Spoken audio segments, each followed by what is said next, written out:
Hello and welcome back to the Morningscape podcast. I am your host, DJ Mitchell, here with Matt Moody to go over the 8 series, round one of the NHL playoffs. It's the best time of the year, the most wonderful time of the year, as they call it. Matt, how are you doing on this beautiful and lovely, what is today, Thursday night as we record? Some people might say we are officially back. It is playoff hockey time. We are ready to go over here to get into some games that matter, and enough of this, clown nonsense that 90% of DFS has been over the past, few weeks with a lot of teams and with lacking incentive thanks to Gary Bettman's wonderful playoff format. I was leaving work today and some big hockey fans there at the office, and the owner was kind of saying, like, it's very frustrating that we have, this matchup right behind me. Round one, it's Colorado, Dallas. It's like the best two teams, round one. And I'm like, I'm kind of coming around to the fact that should we really complain about something great? It's kind of like, oh man, I hate how good this series is. It should be later. And it's like, well, you get it. At least you get it. You get good stuff. So yeah, I'm really excited for everything, but it probably could be better, But what's the optimal playoff format for you? Well, to me, the absence of the NBA has it perfect with their play-in because it makes literally every single point in the standings matter.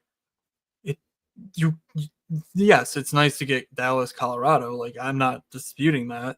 It's more that with 2 weeks to go, the Carolina Hurricanes have absolutely no incentive to try because their seeding, their playoff outlook does not change, based on whatever they do, because they're 10 points back and they're, 10 points up. And it's just, there's absolutely zero incentive to do anything. And so it just cheapens regular season product versus if you did a 7-10 play-in, all of a sudden, 7 through 10 play-in, all of a sudden, obviously the playoff bubble matters. The 7 seed, the 8 seed, the 9 seed, the 10 seed matter a whole hell of a lot. The difference between the 2 and the 3 matters a whole hell of a lot because the 3 seed has to play a rested 6 seed and the 2 seed has to play, someone who just ran through the gauntlet. Obviously the 1 seed gets, the most tired of the group. Like, it just makes way too much sense for the NHL to actually ever do it. And what's really weird is that it's more games, it's more money. And for whatever reason, the owners were like, yeah, well, we don't want that because Gary Bettman doesn't want it. So I don't know. That to me would make this month a lot more interesting because there's only been, I don't know, 4 teams that have played games with stakes in the last 3 weeks. Seriously, there's been, 3 teams of something actually on the line in a game they've played. Like, yeah, Minnesota, but come on. Minnesota was never completely missing the playoffs with, Kaprizov and Eriksson coming back in. I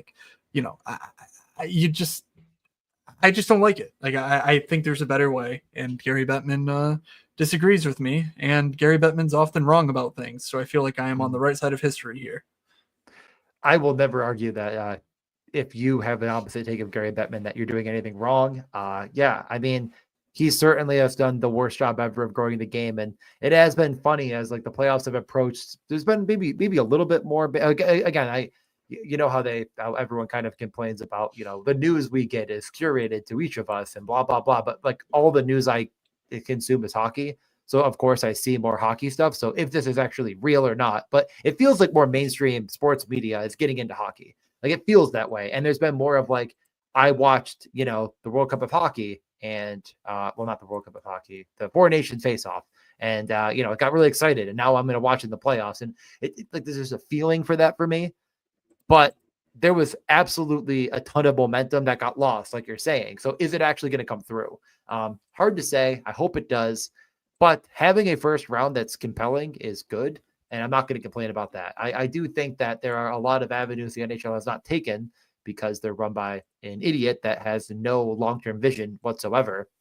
That's kind of led to them always trailing behind. And finally, for the first time, they did something that everyone decided was innovative, which wasn't at all. They just did the tournament in a much worse way than they've done it in the past.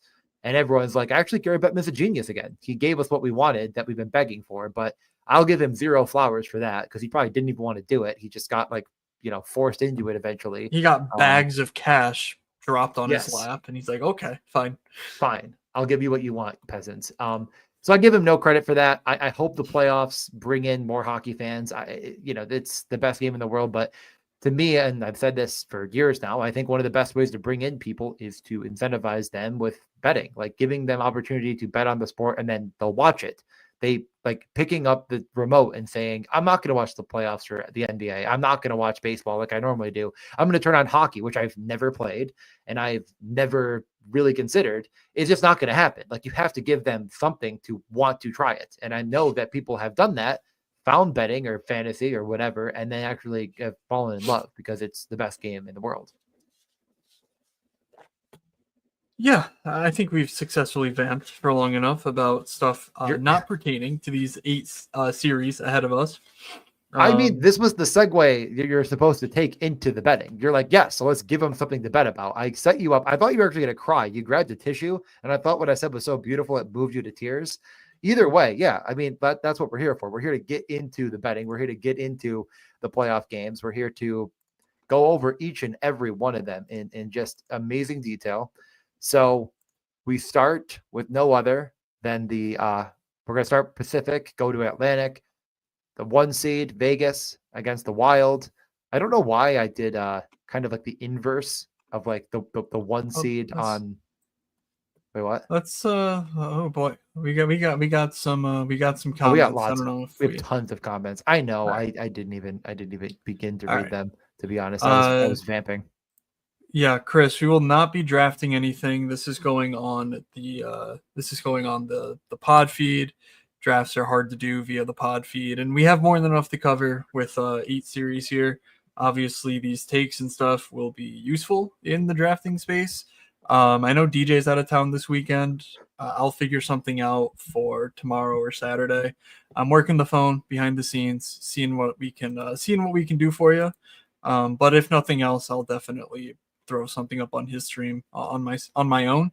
Obviously, assuming that the Zamboni doesn't fill like magically fast tomorrow or something. Like I'm guessing we'll have some draft opportunities on Saturday. So stay tuned for that. Let's see, what else do we have? My God, Duckling is betting on the Yankees holding a 3-run lead with $500 on the money line. I mean, this is a hockey show, sir, but I hope you win money because money's good. Let's go. Yes, Marc-Andre Fleury, the GOAT.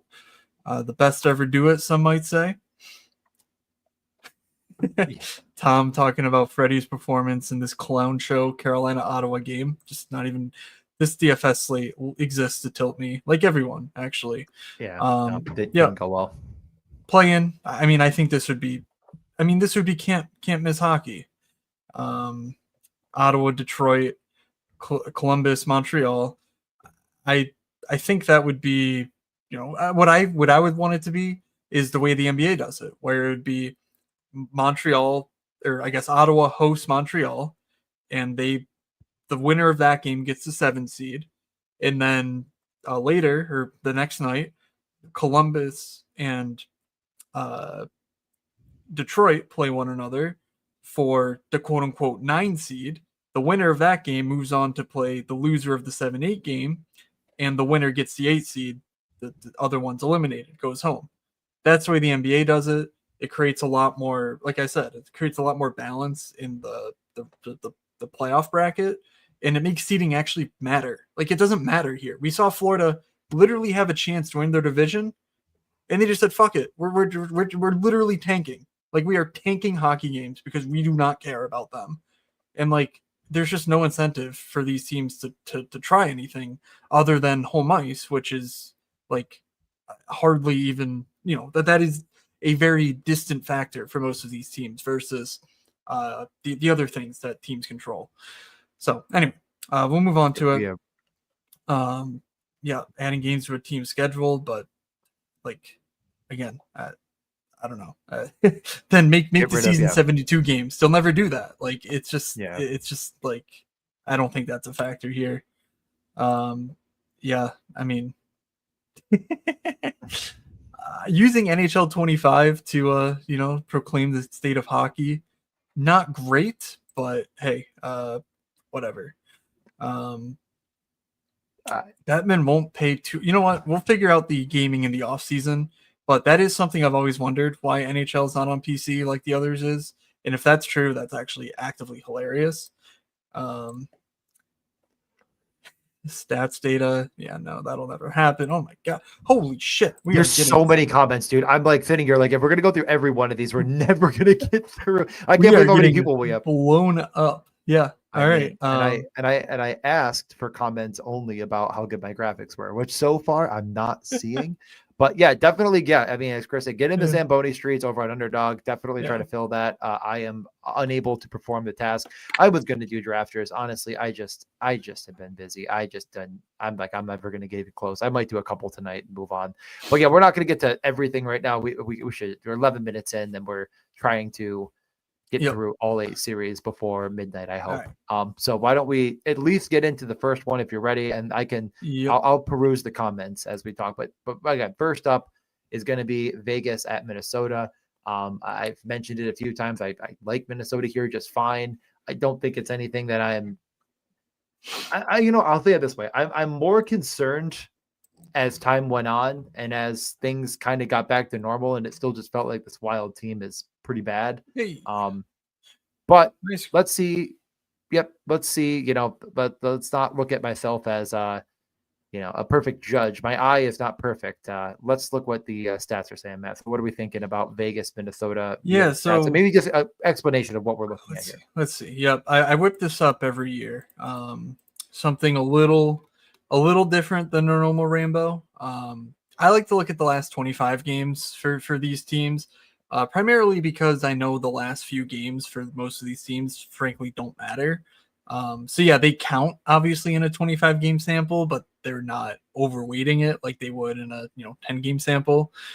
So to look at how the team's been playing, obviously layer on the context. In this case, that Minnesota was without Kaprizov, Eriksson Ek, for the vast majority of these 25 games here.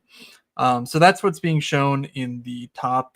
You see, let's see, maybe one more zoom will do the trick. We see that Vegas is performing pretty well in terms of offense and defense. Minnesota, not so much in terms of expected goals. The pace for Vegas actually looks pretty good in terms of shot attempts, not so good for Minnesota. And then finally, the real goals as we keep scrolling. Let's see, looks pretty decent for Vegas and not so much for Minnesota.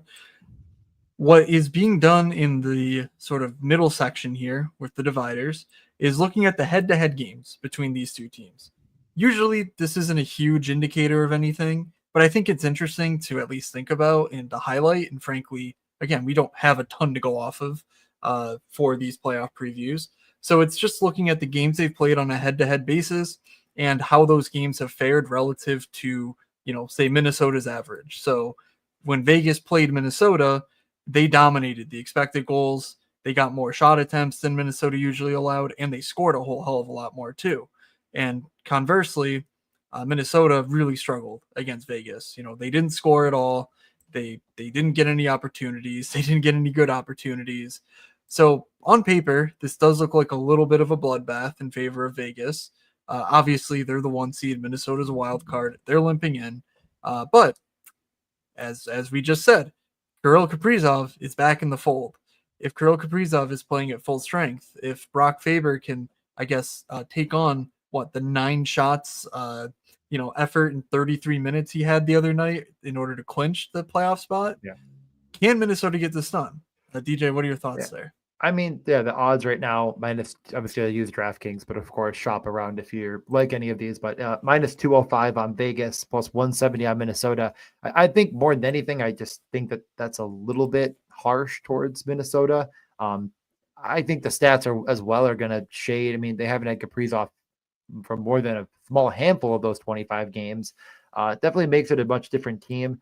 I think if you were gonna say how do you I kind of like the Wild to at least extend the series past a 4 or 5 game series. So you could bet them like plus 1.5. Like basically that the series gets to wait plus one. They still lose by 2.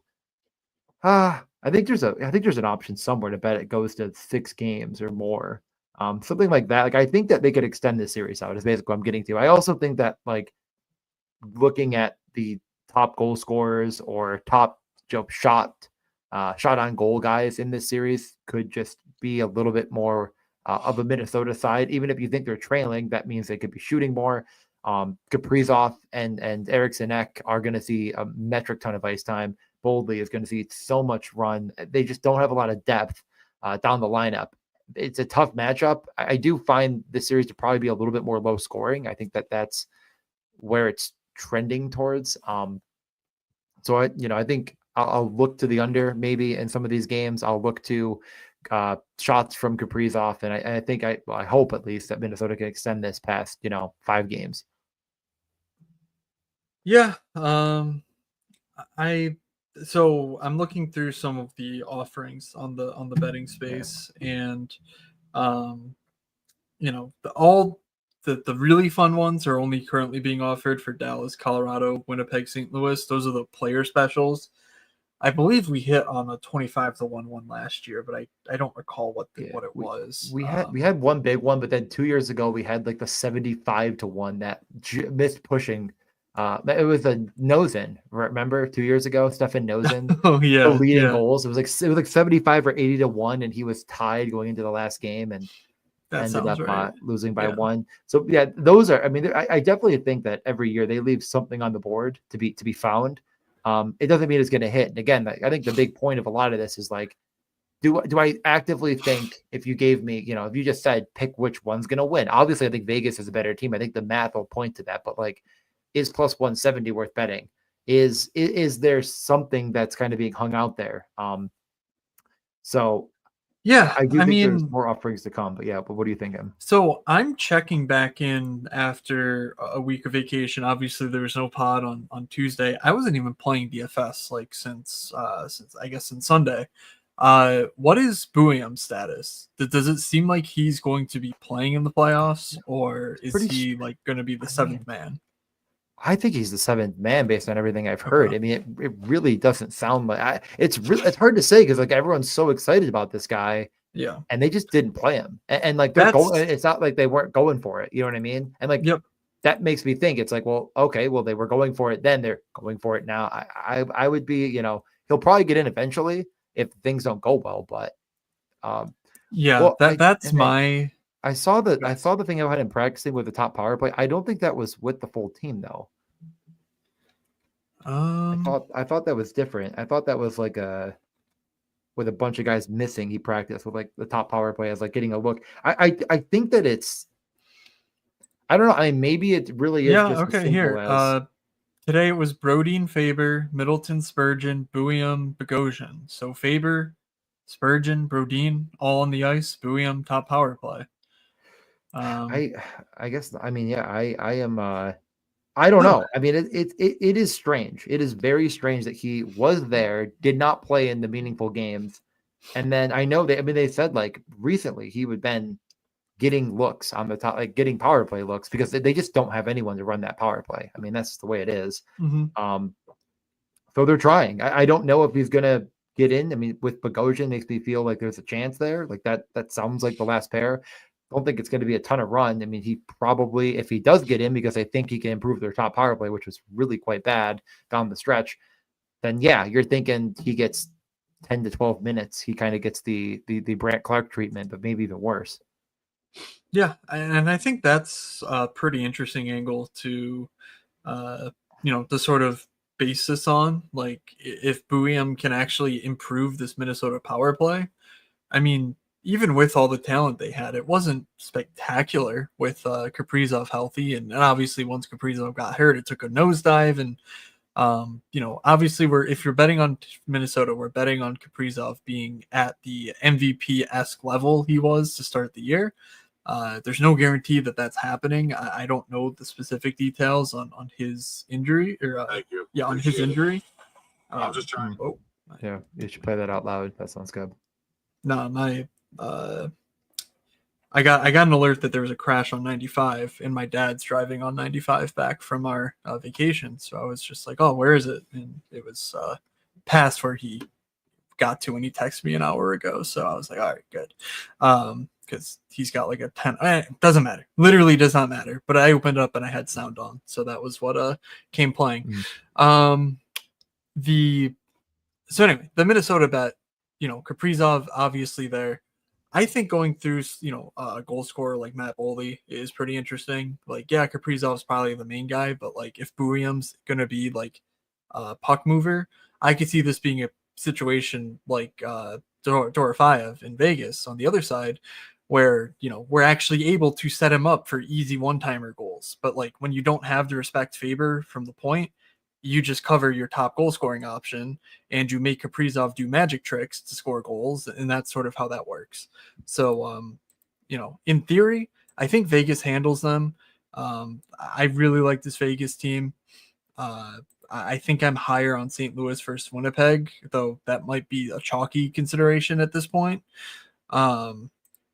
So yeah, I guess all in all, I'll take Vegas. I don't know, let's say 4-2 in the series. But was there anything else that we should get to on this matchup? No, I think that's kind of where I'm at too. It's Vegas 4-2, but I really like this Wild team, and I wanted to. I just want to be brave and bet them so bad, but I just I don't know. I'm still debating. I feel like I just keep thinking this Wild team is better than they are, and I don't know what.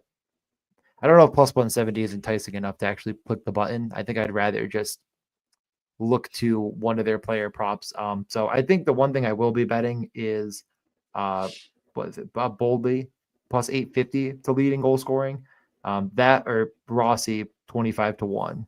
Because he has been continuing to be on that top power play. I think he still was. And if they just change the lines up a little bit because things aren't going well and gets back with Kaprizov, like he definitely is a guy that can score a lot in a limited shooting capacity. But yeah, we can move on to the next series. Yeah, Stay. keep it in mind that all of these games are being priced at a 5.5 over under right now. We typically see that the first few games of a playoff series don't really have that playoff intensity. There's a lot more power plays, for example. And what's interesting with that in mind is that this season there's been a precipitous drop in power plays to begin with. So like I don't know how much lower they can go than what we experience in this regular season. So one of the overall angles that I'm wondering is if maybe we're overreacting to the quote unquote playoff style, when for the most part, what happens late in playoff series is a drop off in power play opportunities. Since we've already seen, and that influences the game totals, obviously. Since we've already seen that drop off in power plays, does this just play like a normal, NHL slate where there's some games that should be a 6.5 and some that are 5.5? Again, every single series here is a 5.5. Does that mean you blanket bet every over in every game? I don't know, but that's something that I'm at least going to be thinking about doing because, one, it's fun to root for fireworks, but two, I think that there's possibly a little bit of over deference to like historical playoff rates when I think the underlying cause for that is something that we've already seen in the NHL this season, be it Yeah. the power play opportunities decreasing. So nothing specific to that series. Obviously, if Minnesota has a better power play, then that would be useful. But yeah, anyway, we can move on because that's a long time to spend on one series. All right. That is correct. So we move over to LA and the Oilers. I mean, this one's going to have a lot of intensity. Darnell Nurse attempted murder on Quentin Byfield. He got a 1-game suspension. That does not affect the playoffs. That was the game that he probably wasn't going to play in anyways. And they're like, oh, darn, I guess he can't play in the game he wasn't going to play in. That really sucks for him. Everybody has seen this series 100 times. Even if you're new to hockey, you're just like, I bet the Oilers and the Kings play. The Gretzky battle, if you will. It's gone the Oilers' way for what feels like a decade straight. I think most people are starting to feel like, man, this Kings team could figure it out. And like I said, we of course weren't perfect going into this season, but I feel like we were both on the side of like, this is a really, really good LA Kings team, a LA Kings team that I think could be right back in the playoff mix and maybe even go deeper. Like, I don't see why they got so much worse. They have a lot of really good young talent coming through, as well as some top end players that have continued to play well for them. So I don't think either of us would have said they're a better team than the Oilers at the season start, but where are you sitting right now? It's very hard to know without knowing the full like availability of Leon Draisaitl. Yeah, He's like healthy enough to play, but is he going to be, this season Leon Draisaitl? Is he really just trying to gut it out through something? Like that's the only concern, honestly, that I have. I really like this Kings team, but obviously, I think Edmonton's added another dimension to their game if Leon Draisaitl's playing like he has all year long. And Edmonton without that, well, I should say, Edmonton in the playoffs, previously has had a fully, functional Leon Draisaitl dominating play on each end of the ice, and they've not had an answer for it. Yes, the power play has been what's chewed up LA and spit them out for Edmonton, but I don't think that there's a whole lot of concern that like Edmonton won't be able to score at 5-on-5 again if Leon Draisaitl is playing the way he played this season. So that's sort of the question to me. LA is getting the home draw. They were the league's best home team this season. So that matters. But I don't know. I'm a little bit up in the air on this because again, I'm just not sure what to do with the Draisaitl situation. do you know the odds for the series right now? I'm guessing it's almost a coin flip. Like, take a guess. Take a final stand. A final guess. I'm going. Okay, LA is plus 105. Plus 115 LA Kings, minus 135 on the Oilers. Hasn't moved a ton. Of course, they knew that Ekholm was, I believe, before this was actually posted out. I don't know if historically if it moved a little bit. And like Ekholm is a big difference maker. I do think it's one of those things where you could say like, what's his actual impact on each and every game? Like what percentage of winning in the war and all that stuff. But like over the course of an entire series, losing your best defensive defenseman, and with Edmonton, it means that they are going to have to rely on Darnell Nurse to step into that and take a bigger role. They're going to have to, Brett Kulak, who's been good. Evan Bouchard has been great offensively, but man, have I seen that guy get burned each and every way possible. So there are obviously concerns.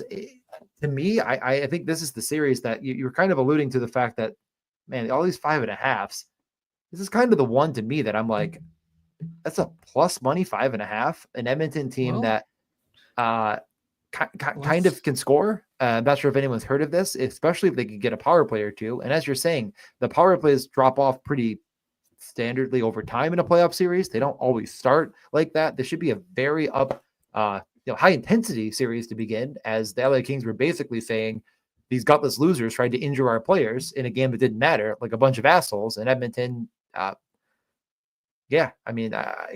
not saying this is the series that is clear cut the best, because as of late, Edmonton hasn't looked good, but LA has pushed the pace a decent bit on the year and as of late as well. So I think this is the series where I like overs the most.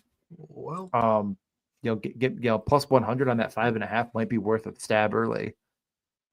All right, here we go. I'm just fucking up Excel tasks.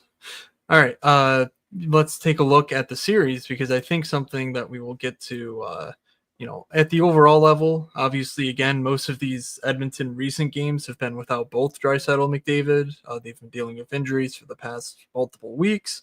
At the Tom note about Ekholm being out for the whole series is absolutely true. That's obviously pretty devastating. But when we look at the teams that these two games have played, we've actually got a decent number of both definitely shot attempts, positive on both matchups as far as the shot attempts. The 5-on-5 scoring has not been there for Edmonton in their head-to-head matchups. But yeah, the chance creation has been there. It is the only series where like the expected goals for and the Corsi for are blue for each team in the Western Conference. So yeah, there certainly could be fireworks here. I I think that, I mean, that's the way that the series has gone. I think in the last 3 years. I think Kempy's had really good series, even though the Kings have lost. How does that happen? Well, it's because McDavid and Draisaitl outscore Adrian Kempy. So I think that's pretty interesting.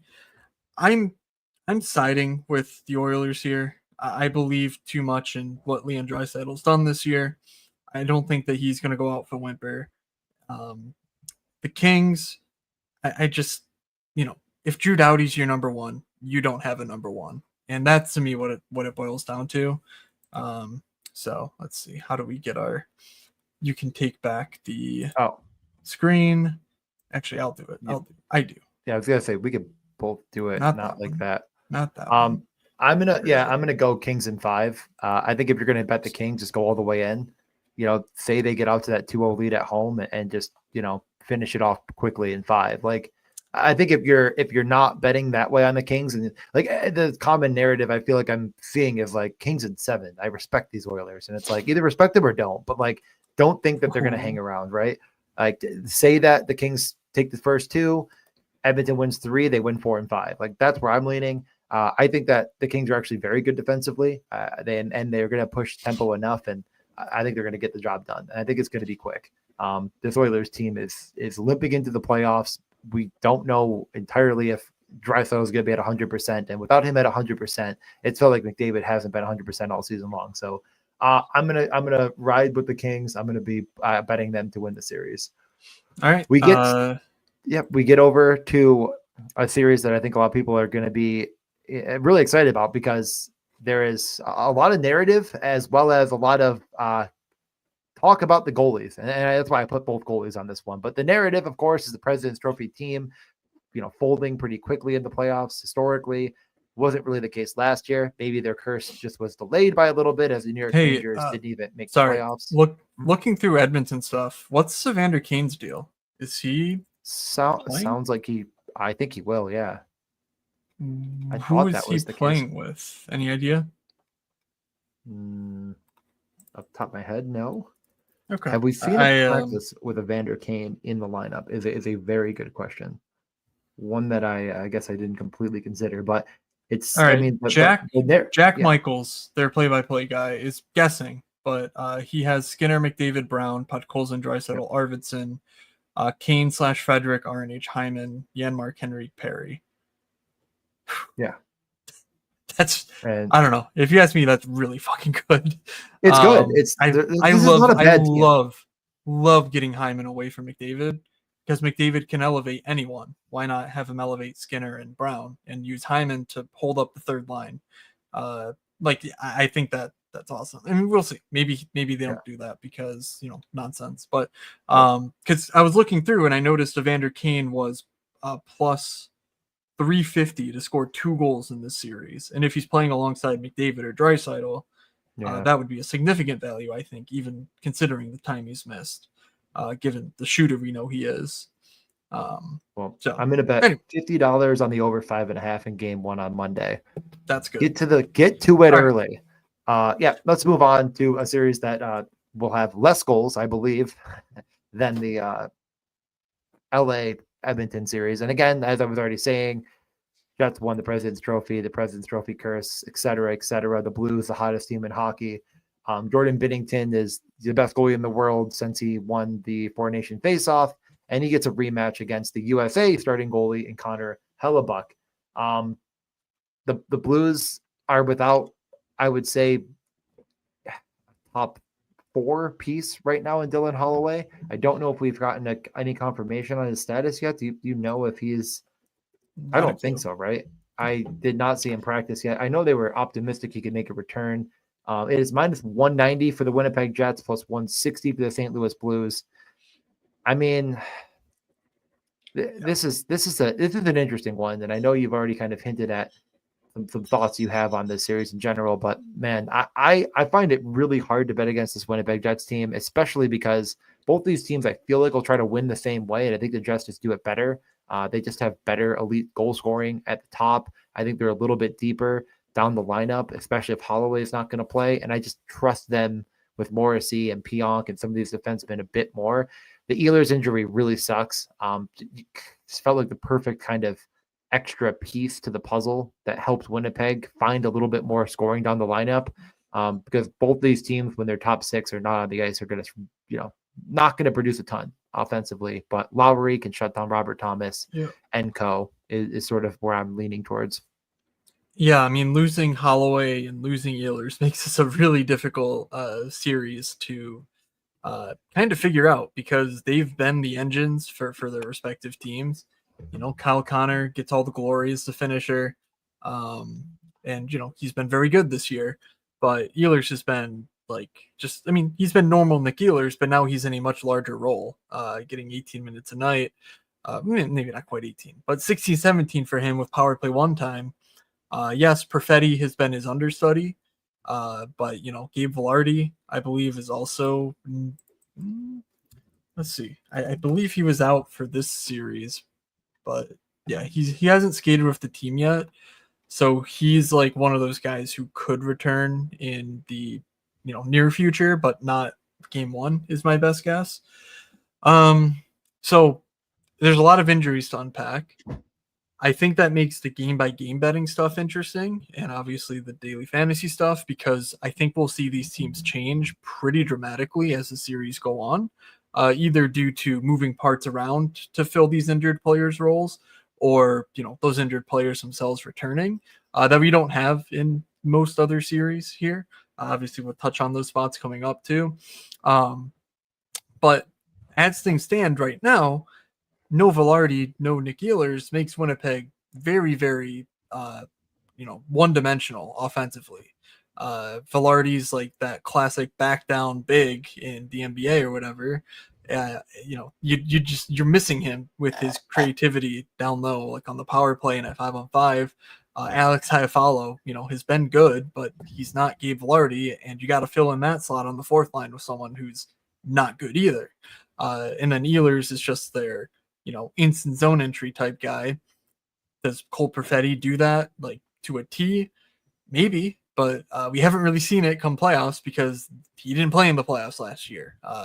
Rick Bowness was like, nah, you're a healthy scratch while we lose to Colorado, but here's 9 minutes in the elimination game that was just, horrific, game wise. So I don't really like betting on Winnipeg when what I think makes Winnipeg this juggernaut they've been all year has really been whittled away to just one thing, which is their goaltender. So yeah, am I taking St. Louis here? Honestly, the way they finished the year, no Holloway, I don't think I can bring myself to do it. But I guess I'll go Winnipeg in 7. Yeah. I'm planning on taking the Winnipeg sweep in this right now. And I think that Winnipeg is the better team. Like I said, I feel like for everything you could say about Winnipeg being one-dimensional, I just think that they're going to create a very difficult time for Robert Thomas with Adam Lowry while they're at home. Hellebuck is the better goalie. I really just don't believe in Binnington as much as maybe others. And I just think that this Winnipeg team has something that St. Louis doesn't have in a guy like Kyle Connor. And I know Jordan Kyrou is trying to get close. I just don't think he's quite as close. So I think Winnipeg just does everything a little bit better than St. Louis in every capacity: goaltending, defense, and elite goal scoring up top. So I'm leaning towards them, and I just feel like they're going to exercise the demons against a Blues team that, frankly, without Dylan Holloway, has not looked even close to the same. And I think is going to run out of luck quickly. So, and just a quick overview on sort of the trends here. Last 25 games, Winnipeg looks pretty positive offensively, not crazy. St. Louis, very low pace, and that drives down most of their numbers across the board, but their the shot attempt numbers here look pretty low, as they do for any St. Louis involved game. And the actual goals, neither team seems to fare too well in that department. Obviously, goaltending there is a huge part of the story, with the way Hellebuck played all year, and with the way Binnington closed the season, with some input from Hofer as well during that 12 game run. And then the matchups of these two teams were about as bad as you could imagine. Yeah. Just not a lot going on. No chance creation, no goal scoring at 5-on-5, and not an exciting series by any stretch. But I mean, think about, again, like you're saying, you're kind of like hinting around it. Like St. Louis thrives on efficiency, and now they have to beat Connor Hellebuck. I mean, they have to go against a very good defensive team, and they have to beat the best goalie in the world every night, multiple times, because Winnipeg can score. And I know that this Ehlers injury sucks. I hope he can come back. I think Velarde will be back in this series and early. So I think they get the job done quickly. But we move on to the main event. I think the one that everyone's the most excited for, including myself, the one that has the most controversy surrounding it, of course, with the Stars and the Avalanche, which of course is a Western Conference final type game. Can I ask you, do you have these player specials in New York? I don't think so. I didn't see anything. Was under it like playoff series props? I don't see any specials. Okay. For read them off. All right. For player specials, we have in that Winnipeg St. Louis series, Buchnevich 15 plus shots on goal in the series plus 170. Thomas, same thing, plus 200. Scheifele plus 200. Kyrou 20 or more shots in the series plus 220. Velarde 20 plus 220. I mean, Kyrou there seems pretty good. Obviously, Velarde, health question mark aside, like why are they the same price? I have no idea. Assumes he's probably in game one. Or don't bet it. Yeah. Kyle Connor to record 3+ shots on goal in every game is 4-1. If you think this is a short series that Winnipeg dominates, that's an interesting one. In my book, obviously the fewer games played, the more, the fewer opportunities there are for him to miss a bet like that. Mark Scheifele to record a point in every game plus 425. Kyrou the same bet plus 450. Perfetti 15 plus shots is plus 450. That takes a leap of faith to him replacing Ehlers in the sense of shot taking as well as playmaking. But that's a pretty interesting way to bet on news. Kyle Connor 25 plus shots on goal is 5-1. That would be a longer series bet, obviously, because 6 or 7 games helps you get to 25 shots a lot easier than 5, for example. But yeah, I think there's a lot of interesting bets there of that mix.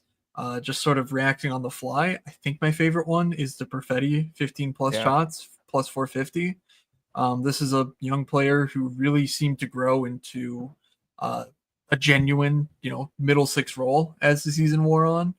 I think that he will get increased run now that the games matter, and now that they need to, they need to find some sort of secondary scoring behind Scheifele and Kyle Connor. So let's see Perfetti cook on the power play, and plus 450 for that is, I guess, my favorite. But it sucks that you can't see them because I'm not going to see them. I'm going to definitely look around because I would love to be able to bet Kyrou versus Gabe Velarde for shots on goal. It sounds like the same price, and it's, man, Kyrou's shot quite a bit more this season. I know Velarde gets him on net when tight, but I don't know. Okay, Stars, Avalanche, like I said, this could be your Western Conference final. This could be the team that wins this could go on to win the cup. Both have very strong odds to win the cup, even though this is a incredibly contested series. I of course bet the Stars to win the cup before the season started, so I'm a little bit biased in my assessment here. The Stars have looked pretty bad as of late. They win some of those games they don't look good in, and then they lose, of course, a little bit more than they should. That game against Vancouver, I don't think I can unsee it, unfortunately, for my bags. All of the positive feelings around the Avalanche with Landeskog appearing to be ready to come back potentially, it's concerning. The odds have shifted pretty heavily in the Avalanche favor. I remember it being a -115 when this launched, and I was like, man, little surprised, not too surprised. I guess this is, pretty good, but whatever. And now it is to, where is it? minus 140 Colorado, plus 120 for the Stars. Sagan is back for the Stars as well, I guess, for injury news and notes. But Miro Heiskanen sounds like he will remain out for at least a good portion, if not this entire series, which, as we've seen, has made quite the impact. Man, I struggle with this one more than anything. I am like probably everybody else seeing this one going the distance into 7. But what do you think, and what should we be betting? I mean, what should we be betting? We'll get there, but the Colorado Avalanche have simply been playing far better hockey than the Dallas Stars, and you can pretty much trace with a straight line back to the moment this occurred, which, yes, was the injury to Miro Heiskanen. Turns out he's a very good player, and it turns out that when you replace his minutes with Brendan Smith, it doesn't look good. And that problem's not going away. Dallas has papered over it for the better part of 2 months with superb goaltending. That goaltending has disappeared over the last, say, 10 games. Does it snap and Jake Ottinger turns back into a superstar? Maybe, but again, that's just not something I really want to bet on. I think the process here has been so dire from the Dallas point of view that I'm struggling to see a path. However, I've mentioned this in the Discord and maybe even on a podcast somewhere, but I think Dallas's only path here is for them to go back to the Joe Pavelski Dallas Stars, where everything was chipped down low. You basically make the court, or you make the game a half court hockey game. You don't allow for any form of a fast break against you. You don't try and push the pace with Hintz and Duchesne up the ice because the rest of the team cannot keep up with those guys. This team is just too slow. They're too talented, I think, to rely on that as well, because you get these bigger bodies like Rantanen down low.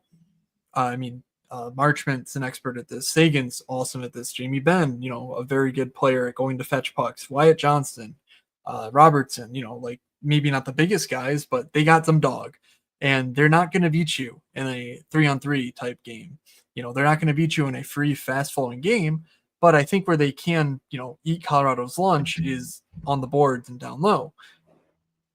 I hate betting on coaches, though. Pete DeBoer is maybe one of the coaches, of 5 that I would actually bet on here. So I'm definitely torn because I want to bet on him doing what I think is the ideal thing, and that Dallas, I think, has more talent on paper. But no Heiskanen hurts. The way they've been playing is awful. So I'm going to stick to Colorado in 6. But again, I've charted out the path for Dallas to get there, and I think it's sort of a gross for fantasy low-scoring series. Right. I very much agree, and I think that's what they do, but I think it's because you've convinced me that's what they should do. I agree. I mean, I do agree though. You watch them play, and their style just doesn't fit the team, and it hasn't. And I don't know. Are they holding cards? Are they sitting back there saying we're in the playoffs and we're likely going to be very good? Who cares about being a 1 seed?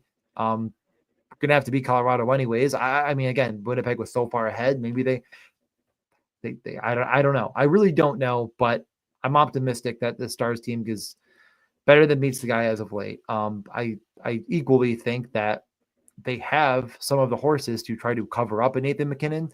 And I do think this Colorado team has depth, and some of their additions have made a very noticeable impact that has given them 3 lines that can all compete. But when McKinnon's not on the ice, when McCarr's not on the ice, it's not the same team. I think when it's all said and done, I'm still going to go Dallas in 7. I do think that this is going into the year. This was, in my opinion, the best team in the league. If they could get Miro back before the season ends, I still think this is the best team in the league. All things considered, I think they have the best 3 lines in hockey put all together. And all they've really done is add Mikko Rantanen, who I know hasn't been up to Mikko Rantanen numbers, but I think it's closer than you'd think, with him being as useful as he should be. And that him and Robertson have really started to click down the stretch. So I'm hoping they can find a way to force 7 games and win this series, but it's going to be a long one. The goal scoring odds are tough. I mean, there's a lot of guys that you could consider. I like the Robertson plus 750. Okay. No, we're not betting that. We're waiting for the Robertson bomb to drop, but expecting him to play game 1 is questionable right now. Yeah. So, Really? I'm guessing that's not priced in. All right. Don't bet anything. Don't do anything. 80-1 Jamie Benn. Oh, That just seemed kind of crazy to me, but if there's no J-Rob, that's I mean, he and Wyatt are gonna play a good amount, so yeah, I think that's totally worth the sprinkle. The J-Rob thing was that serious, as you're saying that you think it is? Yeah. Well, we're not sure, but it doesn't sound good. That would be usually when you wear a brace and you look in pain, you're hurt. So, yeah, we don't know though. Really, honestly, that really explains the price drop more than anything else. That actually, I thought like, oh, okay, like whatever. Boy, now I'm thinking it's not whatever at all. Whatever. Dallas and 7. I hate this series, and I'm already invested heavily into it. So I probably won't bet anything else and just let my $100 explode into the ether. All right, a couple options in the series specials for this one. The only other series currently with these posted: McKinnon for a point in every game plus 120. Brock Nelson 15 plus shots plus 280. Kel McCarr a point in every game plus 300. Hintz 15 shots plus 300. Marchment 15 plus shots plus 300. So there's a lot of ways to bet on it if you're betting on a longer series. These raw totals certainly make sense. McKinnon 30 plus shots in the series is 4-1. That one sounds kind of crazy. You're basically saying in 6 games he's averaging 5 a night. I don't know if I love that, honestly. It just feels like a lot. Like if you want to do that, let's see, where's you could just bet him for 5+ every night. McKinnon to record 4+ shots in every game is 9-1. That seems better than right. 1. I mean, I get that he could have 1 10 shot on goal game, but like, yeah, I don't know. That seems a little bit. Yeah. And then the final one that I wanted to mention, there's obviously more. If you have these and you look, was Thomas Harley to record 20+ shots on goal in series is 14-1. If you're talking a 7-game series, those odds are what? Series total game 7 is plus 190. So, if 33% of the time Thomas Harley's getting 7 games to rack up 20 shots at 14-1 odds, you're saying basically if those odds are right, and it's about a 1/3 of the time, he needs to get 3 shots 1/5 of the time for that to 3 shots a night 1/5 of the time for that to be worthwhile. Yeah. I haven't done the full-on math, but I'm gonna guess he's plus 150 to get 3 in a night or something like that. So I think you could see that math working out, especially when you consider he could get 5 or whatever in one game and sort of make it all average out. So I think that one's an interesting way to bet on both Miro not returning in this series, which I think the indication is that he's very unlikely to play at all until later on in the playoffs if Dallas advances that far. And of course, just to bet on the GOAT because Thomas Harley is the GOAT. Yeah. Bet on Harley ice time over whatever. He'll be out there quite a bit. Yeah. I know it's like I feel like this like for days and days now, and as things have gotten worse, all I've been trying to do is convince myself that Dallas is better than they are because I believe that they were better than they were. But here are the trends. By the way, they're just bad. Obviously, very, very, very, very strong for Colorado, given the way Dallas has trended. Not so good for Dallas, but the goal scoring is a bit more level. And then in the head-to-head matchups, I believe all of these, or maybe 3 of them, came with Miro out of the lineup, but Colorado just ran laps around Dallas at 5-on-5, dominated the chance creation, the shot attempts, and the actual goal scoring at 5-on-5 in their head-to-head matchups on the year, as shown by the dark blue on the right side here. So just something to keep in mind. They also sort of have that, head-to-head matchup advantage as well. Yeah, well, I guess you're not considering the Mikko Rantanen revenge narrative at all, which is very sad and disappointing of you. Yeah, I'm just gonna stick to Dallas in 7, but man, am I not betting it? I have enough invested, and wait on that Robertson news because that'll certainly move the market. If you like, I don't even know. Just don't. I would just wait till that's figured out. I really didn't think that was that as bad as it is, and clearly it is. We will move on to the East, though, if you are ready. Yep, go for it. We start with the Montreal Canadiens and the Washington Capitals. Montreal slips in. Feel good story of the year. Everyone's having a good time. Everyone is believing in the demigod Ivan Demidov, who saw 10 minutes in the must-win game against the backup Carolina Hurricanes. I think everyone's sort of starting to feel like, oh, well, the Capitals team has looked bad as of late. They really haven't looked good, and that's going to continue, and the Habs are going to make this a series. I don't lean that way. Like, I think Washington's a much, much, much better team with more depth in every position, better goaltending. I know the Logan Thompson situation is tenuous is probably the right word. Sounds like he's progressing, but I don't believe he'll be ready for game 1. And of course, he was one of the best goalies in the league when healthy. The Protas as well, it doesn't sound like he'll be ready for game 1. There's a couple injuries there, but do you think that that's enough for Montreal to find a way into this series and actually make something happen? No.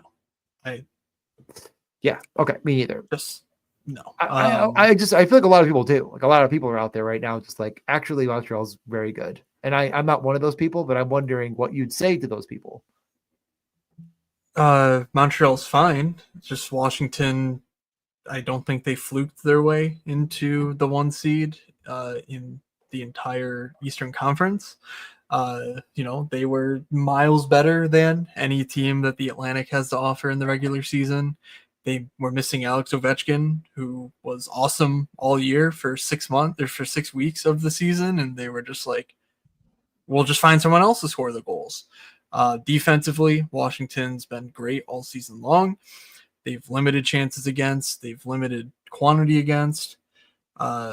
Never really at any point has there been any sort of warning indicators besides, hey, they're scoring a little bit more than they should and saving a little bit more than they should. But they're still like a 52% expected goals team. So, like, yeah, maybe they're not going to get 60% of the goals, but they're still well above break even. And this Montreal team was horrendous for vast stretches of the season. So yeah, they did find some form down the stretch.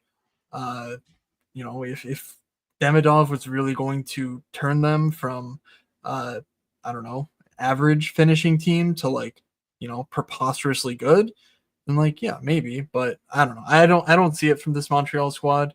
I think Washington in particular is well equipped to handle Lane Hudson. They've got big guys who can skate. That Nick Dowd line with Brandon Duhaime is usually used in shutdown matchups, and Pierre-Luc Dubois has also done well all season long in shutdown matchups. And Montreal really only has one line to throw at you. So take your pick, Carberry. I'm riding with him. Washington, they're going to take revenge for last year's sweep at the hands of the New York Rangers and sweep Montreal in 4 games. Yeah, I have Washington getting up 3-0, and then the Habs just finding that one at home. The gentleman's sweep. The gentleman's sweep, and then going to 5. But again, I'm telling you, like, it feels like the Tides are like the Caps. I don't know. They're they're not winning all the games down the stretch that don't matter at all. Oh well, you know what? They had fun. They're gonna find it again. I just think that up and down the lineup, they're a much better team, and that's going to come through in droves. Do you want to show anything? I think we just have to consider, though, that Montreal did manage to come back and beat a Carolina team playing someone named Fensor, who we've never heard of before. He had 8 shot attempts. The GOAT. And like the thing is that for everything that Montreal, I'm saying negative, like I'm saying, well, for everything I'm saying negative about Montreal, I am incredibly jealous. I mean, as a Sabres fan here in Buffalo, I would kill to find the last playoff spot with a team that's fun to watch and a bunch of prospects and young players that are overperforming. God, what a terrible life they must live in Montreal. But yeah, bring up your stuff quickly. Let's just take a peek at it and then we can move on. I don't think we clicked that at the same time. Washington looks good. Shocker. Yeah, I mean, 25 games. You zoom out just a little bit. Washington's like, hey, we're pretty good, and I'm like, okay. Shot attempts looks pretty good in there as well. The pace looks decent. The highest pace of the Eastern Series. Not saying much, but it's pretty good. The actual goal scoring is where things fall apart a little bit because, like we mentioned, Washington's goaltending kind of fell off. The status of Logan Thompson would be, a bigger consideration there for sure. But let's look at the head-to-heads. In their head-to-head matchups, Washington dominated the flow of play, and they also got the goal scoring and goaltending to boot there. So nothing pro Montreal you're going to find in their head-to-head stuff from this year. So yeah, give me Ovechkin. I think he's going to continue playing awesome hockey. They have at least 4, I think they can make a 5th line that's better than the Habs second line with their scratches. So yeah, I feel pretty good about Washington here. Deep stable of good defensemen as well. So yeah, Washington will face a tougher challenge in the round 2, in my estimation. Yeah, I was trying to find the exact quote on Protas because I do think his number is interesting if he was even had a chance to play in game 1. So just going over the goals, I did find one of these interesting at least. Protas is 30-1. I mean, he was, I believe, a 30 goal scorer. That doesn't same odds with Alex Newhook, for example, to lead this series in goals. So I can't imagine that's because he's playing every game. So I really think he's doubtful for game 1. I'm a little bit interested in Pierre-Luc Dubois at plus 1,500 or 15-1 to lead the series in goals.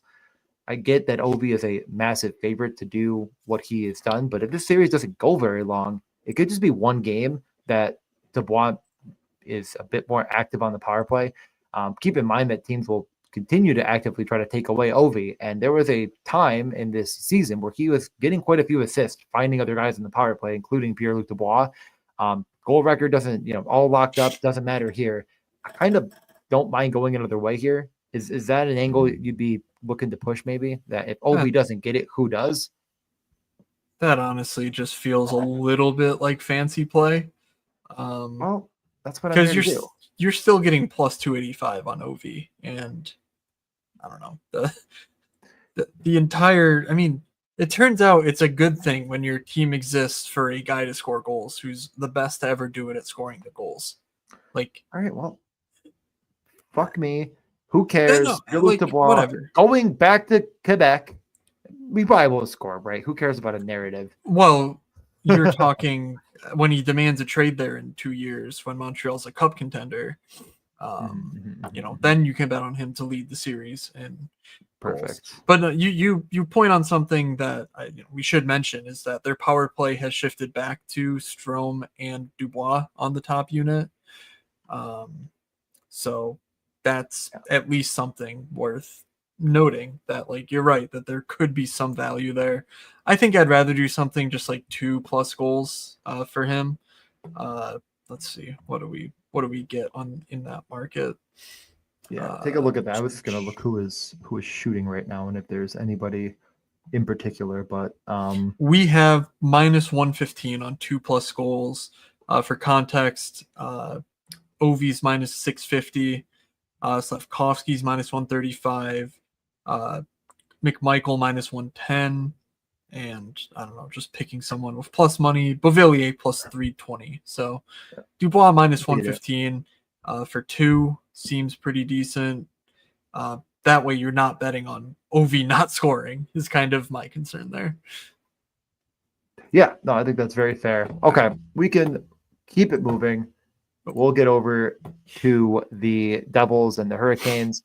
Um, man, this really kind of felt like it could have been the Dallas, Colorado of the East. No, Jack Hughes certainly hurts the Devils quite a bit.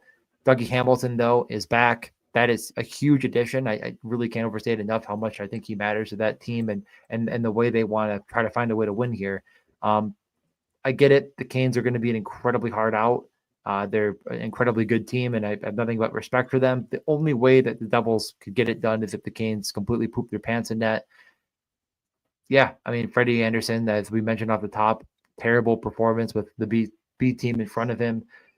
Korchekov is a loose cannon that doesn't play by the rules, to say the least, about him. Can and absolutely let in a plethora of easy saves. Minus 245 on the Hurricanes, plus 200 on the Devils. Do you have any faith in this Devils team upsetting the Hurricanes without Jack Hughes? Yeah, I think I do. I I mean, one, you nailed it with Dougie Hamilton. He's very good. It helps when you have good players that can play for game one. Um, he returned in their finale against Detroit, so again, that's why we're assuming there's going to be no issues with him playing. He came back immediately, played 24 minutes, so like, uh, I think it's all systems go there. We've obviously seen the Luke Hughes blow up as well, in that larger role. So you're going to have two pairs that they're going to trust. Who's the guy who's hurt? Is it Siegenthaler who's Yeah. done for the year? That hurts, for sure. Like you would rather have him than not. But if we're saying, oh, can they definitely, can they do it? I think absolutely. I think it's been a little overblown just how I don't want to say bad, but just how like I think they've been a little disrespected post the Jack Hughes injury, because I think what the Jack Hughes injury did is it sort of allowed Timo Meyer to be the player that they traded for, where he's the guy in charge. He's controlling the puck. He's like they tried to typecast him as like the power forward net front guy. The Chris Kreider, if you will, if Chris Kreider over 3 years ago when he was better. But he's just not that player. He's a perimeter guy at heart, even though he's a larger dude. And so we've seen that from him. And I think we've seen Timo take over games on occasion. And I think that, there's a good argument that between Heischer, Timo, and Jesper Bratt, they might have three of the four best forwards on the ice at any one time, given, or depending on how Carolina is playing between, the Ahos, the Jarvis's, the Svechnikovs, uh, Jackson Blake top line doesn't scare me a ton. Like good player for sure, but it's not like we're dealing with a relentless Carolina offense that'll punish you for any mistakes. And I think that New Jersey actually could be that type of offense. So yeah, I think that's it. They also have the best defenseman in the series in Dougie Hamilton. Slavin's not had the year that the Four Nations viewers would say that he's having, because Brent Burns has just been so lackluster. I don't think they'll get to Nikishin fast enough for it to matter on the Carolina side. Yeah, I mean it's the second biggest spread, or second biggest. The books are saying this is the second most likely series for the Canes. The Canes are the second biggest favorite. There we go. There's English. The Capitals minus 330. I didn't even say, but obviously they're huge favorites. And then it's Carolina minus 245. Like that's the next one. And I just strongly disagree with that as well. I think this is a fine New Jersey team. I think 2-1 is a little bit worth consideration. At the end of the day, it's like if you're just saying like who's going to win the series, it's hard to actually say over a 7-game series Carolina's going to lose. But if you're brave, I think those are good odds. I don't think it's as far as the sports books are saying, and that's what you should be betting. I think every year though we've made kind of similar takes, and I mentioned off the very beginning, if you weren't here, that like we bet Stefan Nosen to lead a Carolina series, I believe against the Islanders, and he was one short because they always have a couple guys that are just out of nowhere. By the way, Sevenosen is in this series on the other side for the Devils. This year it's Jackson Blake, kind of the guy. He's 12-1. I don't think it's quite good enough for me. But is there anyone that is a a random sort of player? I mean, a 70-1 on the. Can you say his name again? Nikishin? Alexander Nikishin. He's a Nikishin. guy That's from the okay. KHL. I know who he is. I just don't know how to say his name. DJ, I'm not talking to you. There are I people can't watching. read Russian. Sorry. Okay. It's been an ongoing bit for me. Alexander Nikishin got let out of his KHL deal. He is one of the best players in Russian history. Obviously, the KHL has not had many great defensemen come through in the last 20 years. So, like, it's not like you're beating a whole bunch of people, but this is like literally one of the best Russian players, and he's only he broke out at like 19, 20. I think he's only 22 coming over now. You look at like last year's, or 23 now, whatever. You look at last year's stats, he was ridiculously good. Shoots a lot, puts up points. Like, he's exactly what this team needs. He, I don't think, has been able to practice because he was held up for visa in Saudi Arabia. It took a whole, process to get him overseas. I think they'll get to him. I don't think it'll be, game one of the playoffs. And two, I don't know that he'll get like the power play one, top four billing that he deserves, I think, given his talent level until, the second round, or, he's had a little bit more chance to acclimate himself. But then I think it could be too late. So he's a great player to keep an eye on a day-to-day betting basis. I don't think I'm putting any bets on him for the series, just because I don't think they've shown their hand on whether he's going to play or not. And right now I'm leaning toward he doesn't play in game one, just because it's very hard to see, all the things falling in place that would need to happen for them to be comfortable playing him in game one. All right. I'm going to give you one player bet that I really do like a lot, though. And that's Dawson Mercer plus 165 for 2 or more goals. Especially if the series could continue. I mean, he has taken a good hack at that top power play and scoring as of late and playing with Timo Meier. And I think if you're going to be betting on this team for New Jersey in any capacity, it's through Timo. Like you're saying, like, he is the guy that has to find a way to score. I find it hard not to bet on him to be the top goal scorer if New Jersey is to, again, not even win this series. Like I'm saying, they just need to make it interesting. But Dawson Mercer could still be a recipient of him producing well offensively. So I'm at least intrigued there. Has been scoring down the stretch. He's 20-1 to lead in goal scoring. So, like, I guess that's at least a thing. I'm trying to go back to far enough to see the last time they played a game that was like a legitimate game they tried to win, because the past couple he's been on the top power play, but he's been with like Dylan Sprong or Daniel Sprong. There it is. Correct. Yeah, he and Nason are gonna flip flop on that power play. So not much you can do there, but the top 6 job is pretty secure, and we did see Mercer with Heisher Bratt at times last year as well, so that's an option. If they need to switch things up, which would only improve his outlook, I think. Yeah, could bet on the score each night too, or whatever way you want to look at it. But I think plus 165 just seemed a little bit steep for just 2 over the course of the entire series. It was, like I said, I think could go on. So sure, we can move on to the final 2. Toronto Maple Leafs. Let's show this. I don't think I did this. Okay. Carolina, 25 games, looks pretty good. New Jersey, not so much. The attempts are certainly bad for New Jersey. Obviously, this is the Corsi Canes we're talking about, so that's to be expected. The goal scoring also in Carolina's favor. Jacob Markstrom was pretty bad to close the year, so that's a storyline worth keeping an eye on for the first few games of the New Jersey series. Do they go to Jake Allen if he struggles? In their head-to-head matchups, so these games have been pretty fun. Both teams generating lots of offense, lots of opportunities, and New Jersey actually getting the slightly better end of the draw in terms of 5-on-5 scoring. When you look at these games, they were played all in the Jack Hughes healthy era. They played in October, November, and then back-to-back days in December. So not too much to learn from it. Obviously, this Devils team is very different without Jack Hughes, but I thought that was at least interesting. Just kind of flipping the narrative on its head that these are two boring teams, because it seems like when they played, 4 times in the span of 2 months, they all were kind of fun games. Yeah, I think there could be So goals. Yeah, I definitely anyway, think this series could have goals. Like I'm saying, and if you're a Devils fan or you're betting on the Devils, they have to find a way to score some greasy goals in tight. And I think that Timo Meyer great. has to find a way to dominate on the power play as much as possible.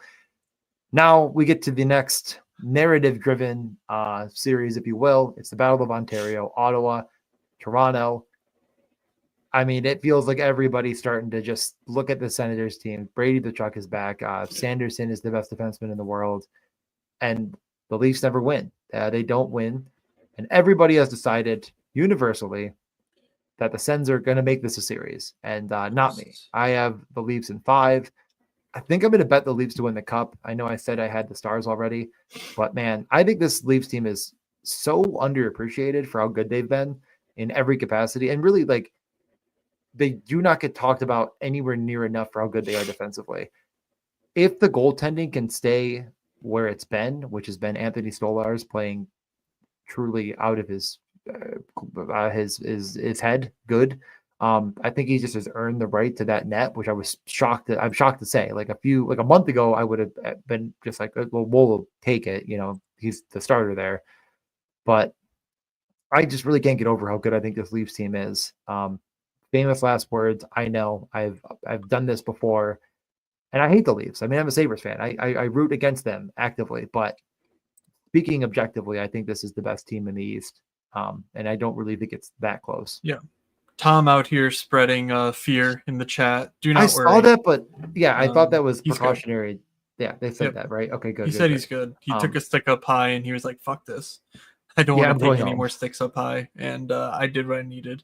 He basically got the Gabe Landeskog in the Colorado Eagles treatment, where he was just out there to play a little bit, but nothing severe there. And yes, Shams is correcting the record here in the chat. Shout out to both of you. Thanks for keeping us on our toes and abreast of all the latest and greatest information. I will say one more thing, I guess, while you transition back, but Austin Matthews plus 380 to lead this. Willie Nylander plus 550 and John Tavares 8-1. Could you be convinced not to take Austin Matthews? I like John Tavares more there. I think that's I awesome think so number. too. Yeah, I mean, was kind of surprised. Let's see. I want to look at the NHL in the last 25 games. I want to say John Tavares might be leading the league in goals. Let me. He's been unbelievable. I mean, and Nylander was what I think he officially locked second in the league for the season in goals, I believe, because Tage did not score.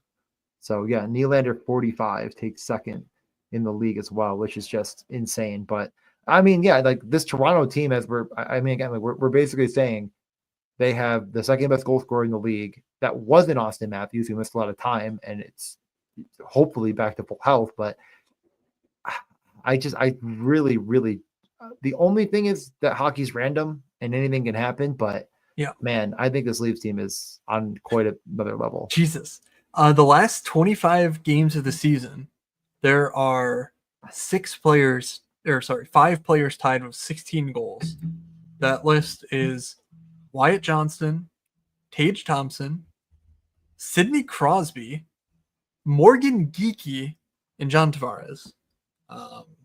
So yeah, JT went on an absolute scoring bender to close the year.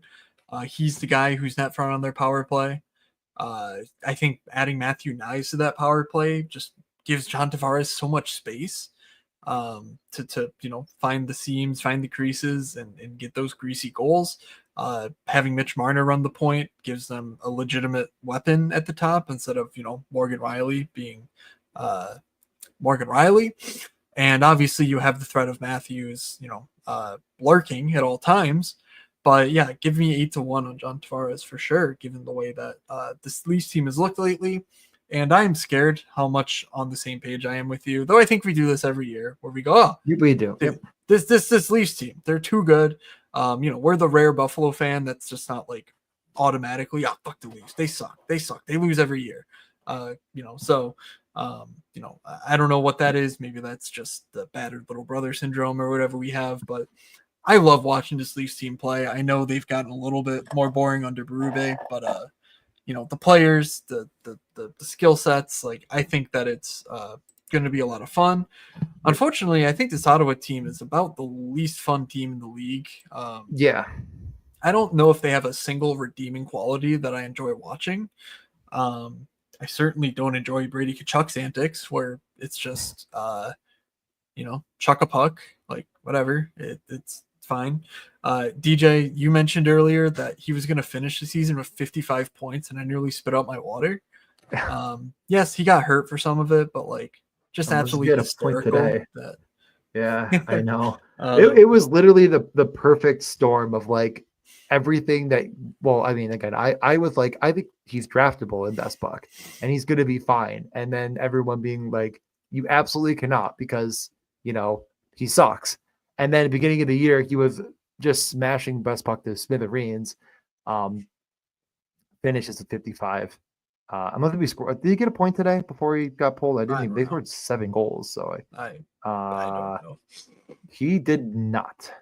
So classic. Tough break for him. Tough noodles. Yeah, I agree. I think that you could bet Tavares if you want, but in reality, I think this series could be lower scoring than meets the eye. Like I think this is one of those series that people think is going to be this super up tempo. There's top end scorers, and like Ottawa doesn't have anybody outside of Jake Sanderson that seemingly wants to shoot the puck. I guess Brady as well, but he's been out for a little while, but he comes back. Those are the two guys that want to shoot the puck. As we're saying, I don't think Brady's a great finisher, and relying on a defenseman to score goals is not going to be a path to success. So minus 170 on the Leafs, I think is actually a good bet. I wouldn't mind throwing some money on that. I think I'm going to bet them as well with a spread. So just taking them or just, bet that them in 5 or whatever you want to do, but you can just bet the spread as well. Leafs minus 1.5 or whatever is plus 120 that they, win it in less than game 7. Like I don't respect this Ottawa team very much. I think they're fine, are the Leafs hold on. If it gets there, are the Leafs winning a game 7? Like, I mean, that series spread seems like the absolute if you're betting the Leafs, just say they get it done in 6, because if it gets to 7, oh boy, there's going to be poop all over that ice, unfortunately, for the Toronto Slappies in the Morning Skate podcast studio. Yeah, you know what? Give me the plus 120. That's one of my favorite bets. I'm also keeping some of my favorite bets here to the side. That's definitely one of them. So yeah, love it. Anything else you want to say? Do you want to show some numbers quickly, and then we can move on to the final? Yeah, sure. Last 25 games, pretty boring offensively. Toronto's slightly better in the expected goals category, slightly worse in the shot attempts category, all 5-on-5, by the way. The goal scoring, Toronto's gotten really good goaltending, and Stolarz has been the main reason for that. So I expect him to get the ride in net for, if this game goes 6, I'm guessing at least 5 of those games, if not all 6. So that's something to keep an eye on. In their head-to-head matchups, there's a little bit of an edge to Ottawa in the shot generation standpoint. Toronto did not score at all against Ottawa in their head-to-head matchups, so that's something to keep an eye on, given their very negative goals numbers. But the expected goals were both just kind of dire for both teams, and that's sort of the way I see this series going out, where it's going to take a few moments of individual excellence to actually create goals here, because neither team will really allow much offensively, and I just trust Toronto's horses way more than I do Brady Tkachuk and whatever Tim Stützle is nowadays, and Dylan Cousins and Drake Batherson to create goals. Just I think the Leafs win that battle, many times over, and I don't think that Ottawa's edge defensively with Chabot and Sanderson is enough to overcome that edge up front in talent. So, that's why I am a Leafs slappy here, like you said. Always have been, always will be. We will Indeed. get to the final series, the Battle of Florida, Florida versus Tampa. Kucherov, Reinhart, Barkov, Point, Gensel, Matt the Chuck, all the boys. Everyone's loving it. Again, it's not. I'm not saying anyone was as low on Tampa as they were on LA going into the season, but it kind of did feel like a Tampa team that's just slowly over time become a fan favorite, a favorite to win the cup, if you will. And I think it's more to say the East just doesn't feel like it has a juggernaut. And the only juggernaut that it really has is Washington, that faded on the stretch, and a Toronto team that no one wants to bet on. So it's easy to say, well, someone's got to make the cup. Why not Tampa? Um, they get a real tough draw. I mean, I know Florida limped into the playoffs by looking at their recent play because they haven't played anyone good in their lineups. They've kept Reinhardt out. They've kept Barkov out. They've kept Bennett out. They've taken, I think, the only player that probably played the most of the games is Verhage because they just hate that guy. He gets to play with bad players and never on the power play, which frankly worked. So good for them, I guess.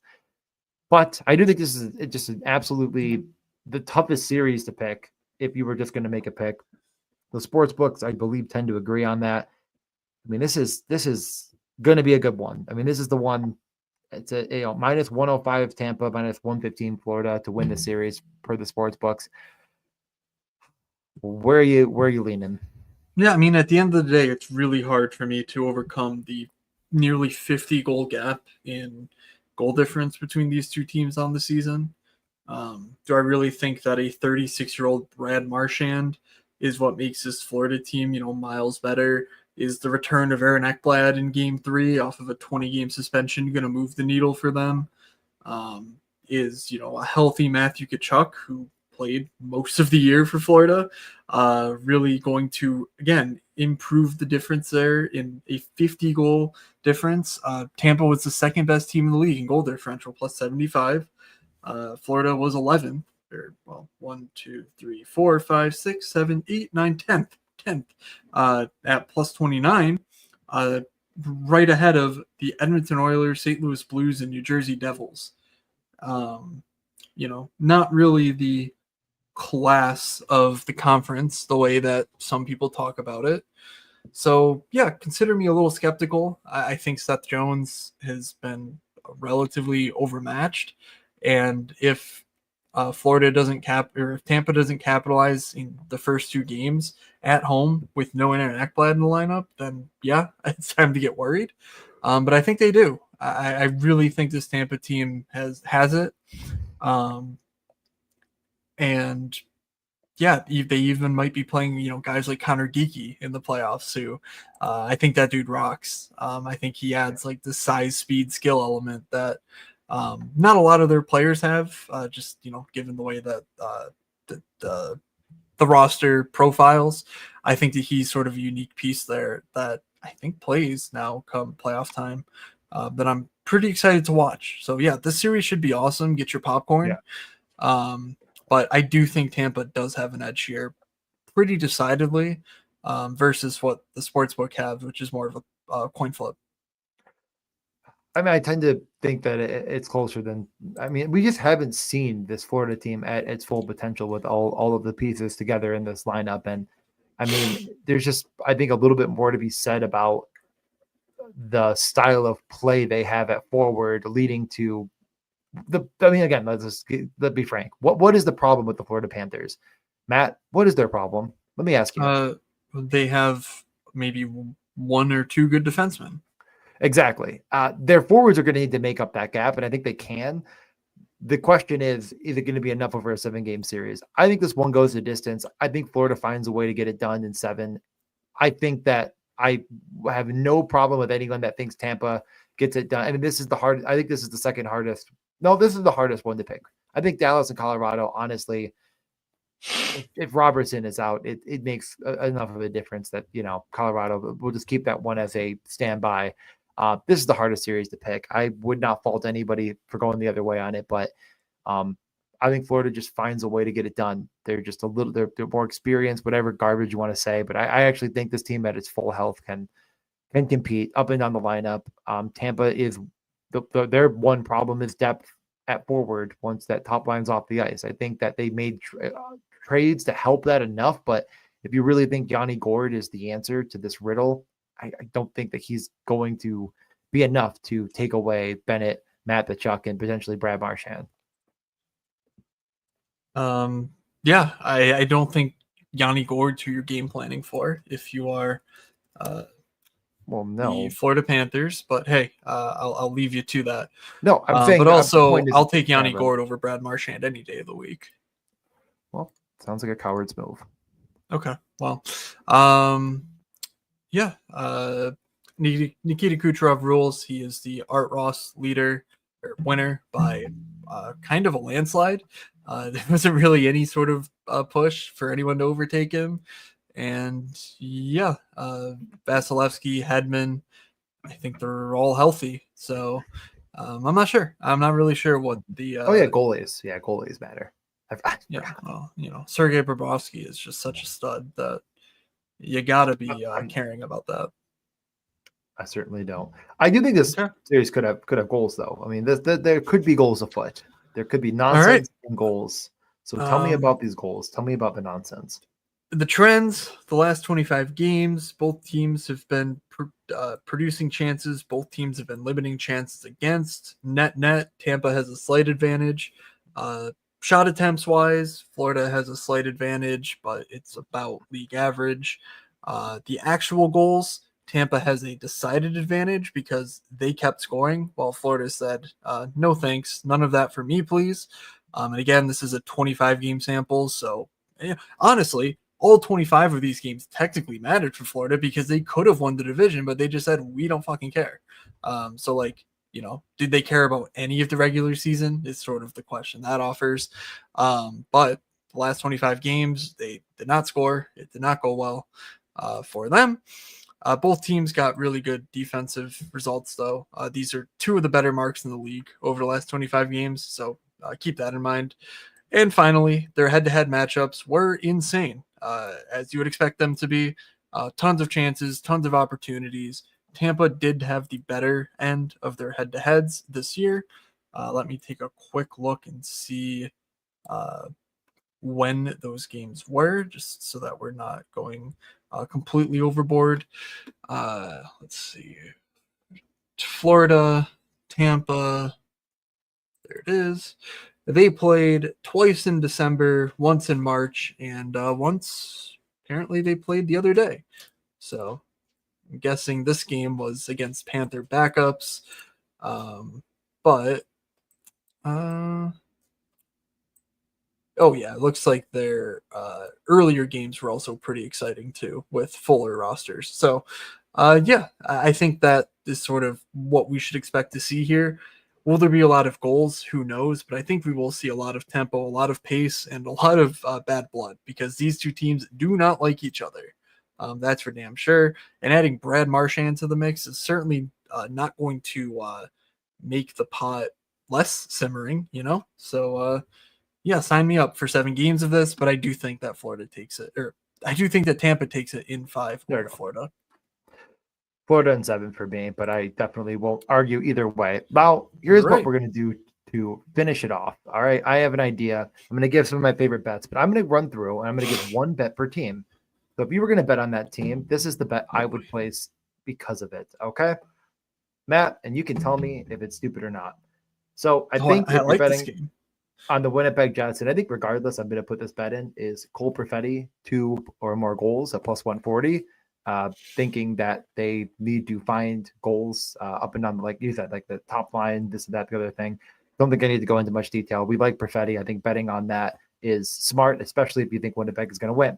On the other side, I honestly think if you're betting on the Blues, and again, you're assuming then that they are, I think you have to assume, or you're forced to assume, that there's a very low scoring series and it's a goaltender matchup. I think 14-1 on Pavel Buchnevich to lead that series in goals is basically saying that he gets 3 and that no one else eclipses that mark. I think that's, as long as the series doesn't go too far, a fair way of betting a long shot in a series that I don't think they have any chance to win.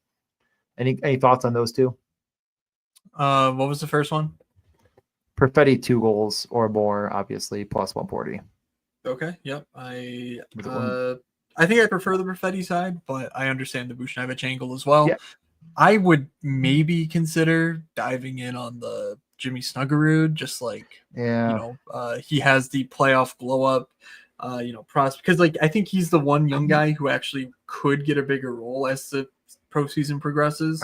I was pretty Uh, surprised. His 2 goals is plus 175.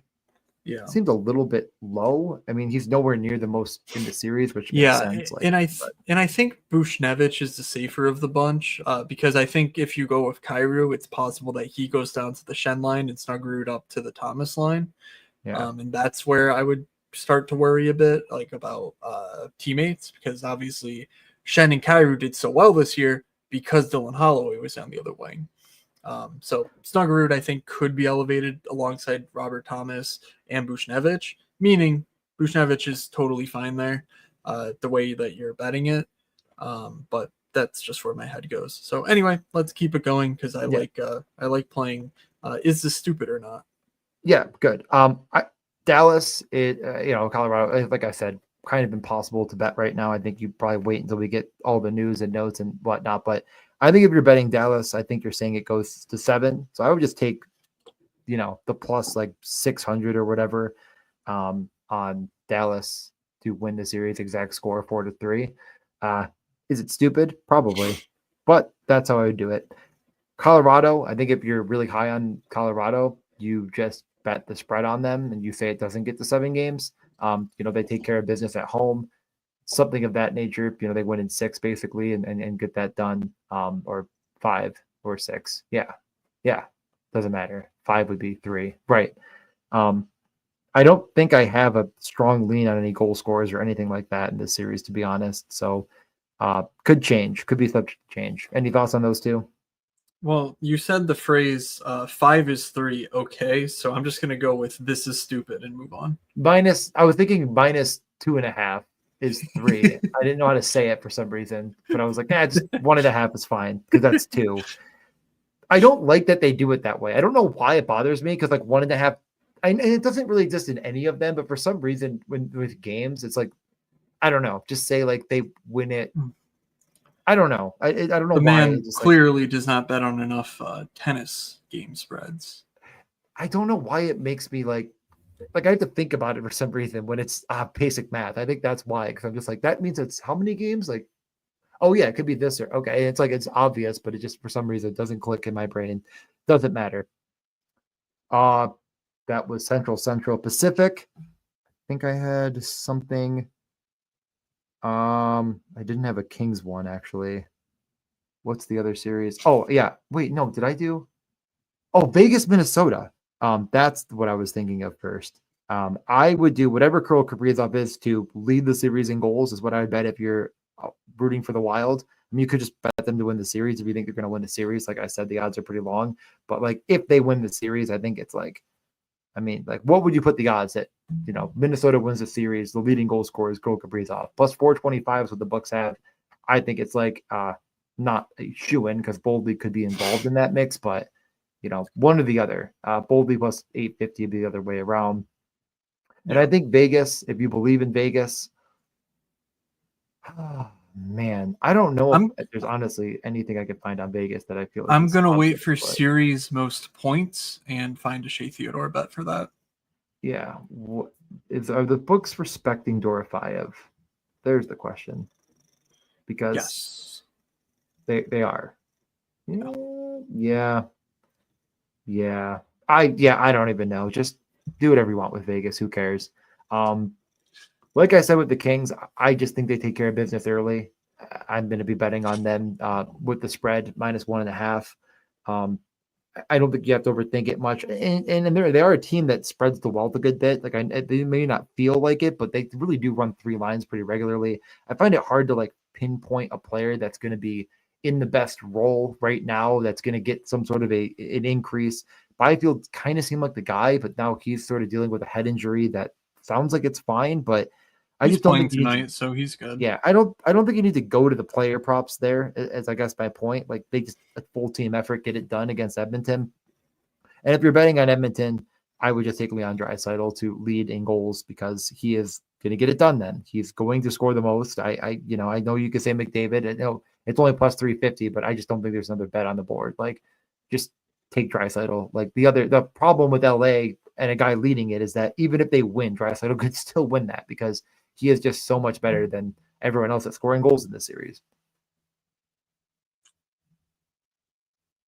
Any red flags on your end?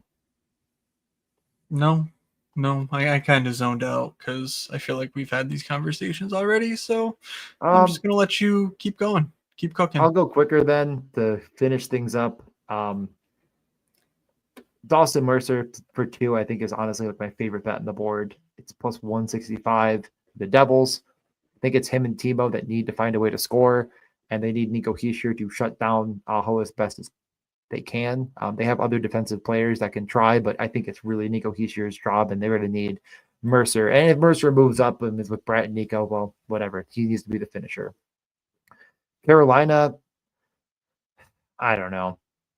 I don't honestly like just something Seth Jarvis. I'm not sure yet. Figure that out, I guess. Is there anything in Carolina that we like? I can't even remember now. I don't even think we talked about Carolina. It's so hard to figure them out. Like, I just don't want to. Whatever Seth Jarvis is to do Seth Jarvis things, if you like Carolina, you can do the Seth Jarvis stuff.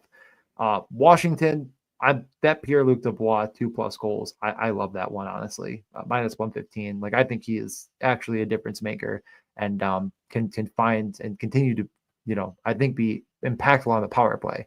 So give me that on the other side. And like I said, this series spread on Washington, you could throw in that mix as well if you're as bullish as we are. Toronto, like I said, minus 1.5 games. Florida, Tampa, you don't bet on Ottawa. Just don't do anything, Ottawa. Florida, Tampa, throw my hands in the air. But the one bet I had was Bennett 2+ minus 120. I kind of love that. Like, Sam Bennett should continue to be on the top power play and play with really good line mates. Okay, I probably talked enough for a good stretch here. There's a couple teams I missed. Don't bet on Montreal because they're going to lose and lose quickly. And Tampa, I don't know. What would you bet for Tampa? You like Tampa more than me. I didn't see any player stuff, but let's call it. Let's call it Kucherov goals. Sure, whatever. Do they have most points anywhere? I can't find anything for most not points. yet. I think they will before puck drop, though. I'll probably wait for all my bets to get in, but the ones I'm betting right now for sure are the Mercer, the Leafs minus 1.5, Cole Perfetti, and Pierre-Luc Dubois, and I think I'm going to wait on the rest. Okay, I obviously lean toward the shot on goal stuff. So the player specials that you can't view are what I'm waiting for. I know I posted a bunch of those in the Discord last year, so I'll probably do that again on Saturday. And as a reminder, I'm also planning on doing some Zamboni stuff on Saturday. I just got invited by John to do Badge Bros at 2:00 tomorrow. So Friday, I need to clear my work schedule. This is happening live, so I think I'll be on that. I will tweet it out and put it in the Discord if so. But probably Saturday firing up a Zamboni stream as well, just to sort of grind through these final hours of drafting playoff best ball contests. I think we're just moving on. My brain's fried. I'm also have my newsletter out with the best ball sims from last month. So if you missed that, if you're trying to get some last second tips on how to draft best buck Zambonis, that's the best spot to go, moods.beehive.com. And yes, I was up at just after 6 to play golf and then drove, and now I'm a sleepy boy. So okay. Who's your two more notes? Okay. Yeah, two more. Cup pick, Toronto. I'm going Leafs. I mean, I'm going down. I already have Dallas. I'm reserving any more takes on Dallas for the time being. Give me the Leafs to win the cup. Okay. My I guess angle that I'm curious about is Vegas is 10-1 to win the cup, and Jack Eichel's 25-1 to win the Conn Smythe. And after the way last year finished, where Jonathan Marchessault won the Conn Smythe on a line of Jack Eichel, I can't imagine the voters, because again, if Vegas makes it, that entire team is Jack Eichel. He has been so good this year. You're telling me there's a 2.5 to 1 chance that like Vegas wins and it's not Jack Eichel as the recipient of the Conn Smythe? That sounds crazy to me. So rather than say my cup pick being Vegas, I'm going to say my Conn Smythe pick is Vegas or Eichel 25-1, and I will couch that with a team futures bet on. Well, you already took Toronto, so let's go wild. Let's go with New Jersey Devils 30-1. I really like that hockey team. So if they get through Carolina, Carolina, they've got the easiest path. Well, then New Jersey gets that matchup and so on, that path. And so, I think Nico Hischier, you called it preseason. He was going to be this year's breakout star. He really did that for fantasy, and maybe now he can do it for real life. But I think 30-1 is just pretty disrespectful to a glut of really, really solid hockey players, and they don't really belong in the same realm as Ottawa, Minnesota, and St. Louis in my book. So give me your exact series one more time. I'm going to put both of ours out there. I already just got mine together. So Winnipeg and St. Louis. Wait, do you remember what you said or no? Oh, you mean like the okay? Yes. Exact series. I don't know if you ever said exact. So did I? I think you did. I think you kind of did, but I didn't write them down. So yeah, if you make a mistake, you make a mistake. It's only on audio. I'm going to be really annoyed if I make a mistake, though. I will. All right. Winnipeg definitely in 7. I think I said 7. Okay, we'll go with it. Yeah. Dallas, Colorado. You said Colorado in 6. Yes. Carolina and New Jersey. What's your final call there? I don't know if you ever said exact. I don't even know. I guess since I just gave New Jersey as a sleeper, let's go New Jersey in 7. Okay. Toronto and Ottawa. Was this? Nope. I called the Toronto in 5. Sure. Yeah, I think you said that. And then you said Washington sweep. Yeah. Vegas, Minnesota. I believe you said Vegas in 5 or 6, but I don't remember. 5 sounds more right. But I think 5 sounds more right. You said Edmonton in 6. Yes. And then you said Tampa in 6. Or was it 4 or 5? Tampa, I think it was a 6 sounds right. What will they will let me put 27 cents on this. Hell yeah. Okay, 21 cents was mine. So worse odds on mine. Because I'm braver. Makes sense. So 27 cents pays $221,000. Wow. One time for the FTB. Am I right? Other than that, the last note I will say as we get out on a almost 2-hour long bonanza. Puck Luck Cup gonna start. We got some really good touts and some really good media members. Still finalizing the last few. But that will be a bracket style betting tournament where I will be giving a pick every day for it. Others will be giving a pick every day for it. And we have to really well-known touts, some less known but really good touts that are up and coming. And we have some media members and some people that are kind of dipped their toes in the betting space that are more podcast centric, etc. Keep an eye out for that, and we will be doing a lot of betting content throughout the playoffs and a lot of other stuff. We might not be doing regular podcasts too often, more check-ins, because it's going to be like, hey, you're never going to guess this, but the same teams are playing again. This is the 4th game that we've seen between them in a row. Isn't that crazy?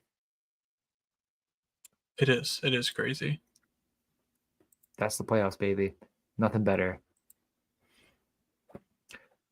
Thank you for the one person that commented on my graphics. I thought they were good. I thought they were pretty good. That's I awesome. said comment on the graphics, and I think one person said they liked one of the players I used, and I said thank you. Sorry we didn't engage more with the talks going on, but yes, Seth Jarvis for Conn Smythe. That's exactly what I was alluding to. I know Diego mentioned the Mayo Media Network. Throw me back. I still have the last podcast that we did on there from like 2019. Like I never listened to it. I just keep it on there as a nice memento. Throw me back. Yeah, actually, speaking of definitely it, like 2022, not 2019, but okay. yeah, it's like 2020. Yeah, Meanie said he wanted to do the Puck Luck Cup, and he got told he couldn't. Like he asked the NHL, and they're like, no. And he said, Oh, like, that's fine. that's what he told us, I guess. But yeah, that would have been fun. But alas, it'll be fun though. It'll be a good time. I was the last time we did it, I finished second to like just a Buffalo like sports, WGR guy beat me in the finals because I was like, it was 2 years ago. We didn't do it last year. I think I was just too stern on like Florida getting a win. I don't know. It was something stupid, like I am. I like that game. Agreed. Close us out. Okay. Yes. Thank you all for tuning in throughout this NHL regular season. I hope that the playoffs bring you all the successes that the regular season did not bring me. But yes, we will be out here grinding in the playoff DFS streets. So make sure you're in the Discord. Again, I'll post some more specific player series specials and whatnot come Saturday, more than likely. So make sure you're in the Discord there for that as well. I am at Fake Moods on Twitter. DJ's at DJ_Mitchell94. The podcast is at One Escape Pod. If you DM us, we can get you a link to the Discord. Even if you have never been in it, it's all free. If you lost the link or whatever, just DM us. We'll get you back in. No problemo. And again, I never checked my work schedule doing it live, but I think I'll be able to swing a 2 p.m. Badge Bros appearance tomorrow. And with that in mind, make sure you check that out and make sure you stay tuned right to DJ's YouTube channel on Saturday. I'll fire up a Zamboni stream at some point during the afternoon, and we can get some drafts in and talk about whatever there is to talk about as we approach puck drop of the NHL playoffs. So, thank you all for listening. From Doug, from DJ, from myself, have a good playoffs, everybody, and we will see ya.